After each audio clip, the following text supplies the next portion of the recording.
here is my nomination for just purely the weirdest and most surprising news story of the day. This is a story that Michael Schmidt broke in the New York Times. And when I read this in the New York Times today, every single word of it was completely new to me, completely out of the blue. It was like a newspaper visiting from another planet. Who did what? There's a raid? The investigation into who? For what got stolen? This is all completely news to me. Here's the headline today in the Times. Quote, people tied to Project Veritas scrutinized in theft of diary from Biden's daughter. What?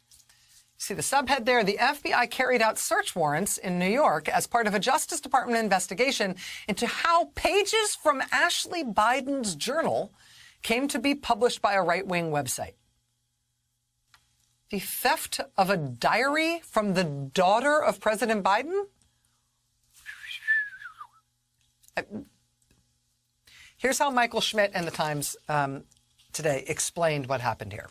A week and a half before the 2020 election, on October 24th, apparently, some random right-wing website published pictures of handwritten pages from what appeared to be the personal diary of President Biden's daughter, Ashley.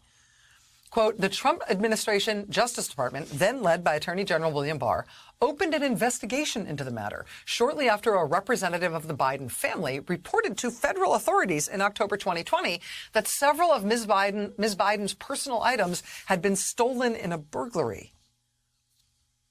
Well, now today, in an investigation that the Times says is being handled by FBI agents and federal prosecutors in Manhattan who work on public corruption matters, today, in conjunction with that investigation, 2 homes were searched by the FBI, an apartment on East 35th Street in Manhattan and a property in suburban Westchester County just north of New York City. Both properties are associated with the right-wing activist group Project Veritas, which put out a statement today after the Times broke its story, denouncing the fact that the FBI had carried out these searches, but also confirming that they'd happened, also confirming that the group had something to do with the handling of this stolen item.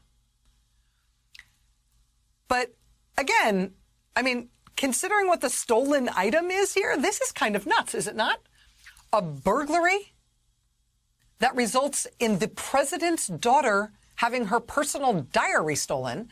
The diary pages then end up published on a right-wing website. Now the FBI is raiding houses of members of this right-wing group, and the right-wing group admits that their members had access to this thing that was stolen from the president's daughter? What? If this were a movie, you would have walked out by now, because this would have been too outlandish to believe. If this was a movie, this would be too fictional to even pass muster. As reality, this is absolutely unbelievable. Joining us now is Michael Schmidt, Washington correspondent for the New York Times, who's the lead byline on this scoop today. Mr. Schmidt, thank you for making time. Thanks for having me. Am I misconstruing any of this or missing any important part of it? I will confess that I had no idea that Ashley Biden's diary had been stolen, that pieces of it ended up circulating in the right-wing press before the election. This was all new to me. Did I explain any of that wrong? No, I think the biggest thing that stands out to me about this is that this comes out 10 days before the 2020 election. This was a period of time in which Donald Trump was trying to do everything he could to undermine the Biden children. We had the entire Hunter laptop issue flying around, Rudy Giuliani pushing it. And in the middle of it, this came out, and very few people picked up on it. But at the heart of it, and what is emerging, could be one of the dirtiest tricks that went on against sort of innocent bystanders in the entire 2020 election. Here was someone who had a low profile, was a child of one of the candidates, and was burglarized. A diary was stolen, and it was put online. Now, it didn't receive a ton of public attention, and there's good reason why it didn't, but it is a pretty significant thing that I certainly have seen in all the ups and downs and backs and forths of the past few years. It's incredible. And I mean, again, because so much of this is new to the public right now, because nobody knew this had happened, What can you tell us about the burglary itself? Was this believed at the time to have been a run-of-the-mill property crime that had nothing to do with Ms. Biden's family relations? Or is this something that they thought from the beginning might have been a politically motivated effort? Do we know anything about the initial crime here? So we are early in our own sort of fact-finding on this, and we're still sort of feeling our way through it. All that we really know about the burglary is that there was a burglary. It was in 2020.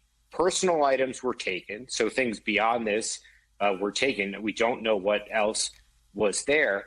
And that when a representative of the Biden family went to the Justice Department in October of 2020, they reported that this burglary had happened in the course of explaining to them what was going on. And that investigation began in October of 2020 before Election Day of that year. And as you were reading off, that's under Attorney General William Barr, who also opened up the Matt Gaetz investigation in this period of time as well.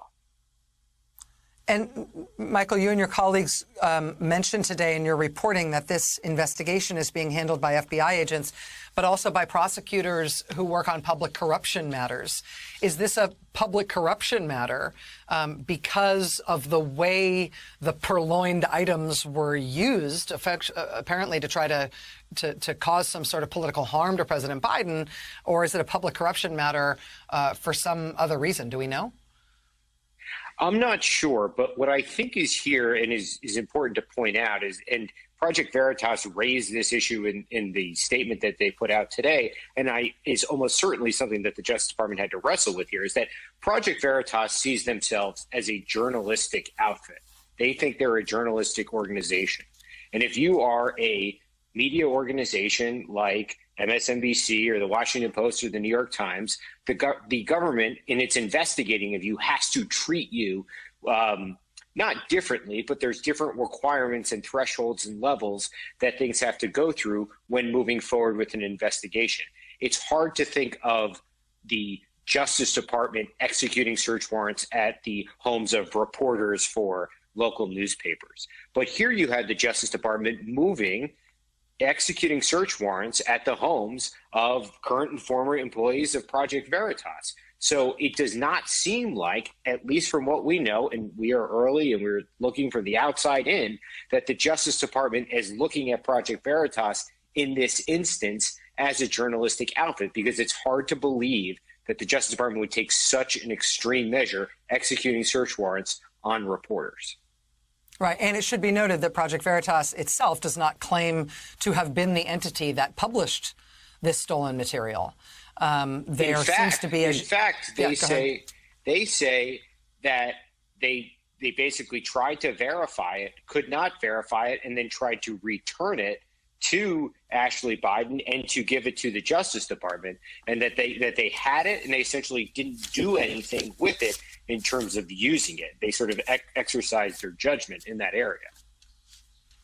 Again, we're talking about the personal diary of the president's daughter, stolen and then published by a right-wing website right before the election, and now an FBI raid on members of this right-wing group to try to track down what happened with this burglary and where this information came from. It's just an unbelievable story. Michael Schmidt and his colleagues at the New York Times are the ones who broke this today. Michael, I know that you're going to stay on this, so we look forward to having you back as more of this becomes clear. Thanks for having me.